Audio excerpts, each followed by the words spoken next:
Дядо Попе, аз не вярвам в Бога.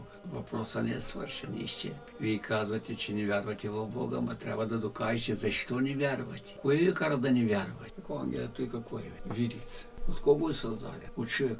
За какво е създаден? Ами да съхраним. Един път създадена видицата, втори път пък имаше смисъл, съобразена. Мен се цяпа мерзи деца. От кого? От човека казва. Така. Ангеле бе, до сега да речем се изборили всички предмети, изкуствени. И разбрахме, че тези предмети всички си имат своя майстор. Кой е човек? Казвам, ангеле.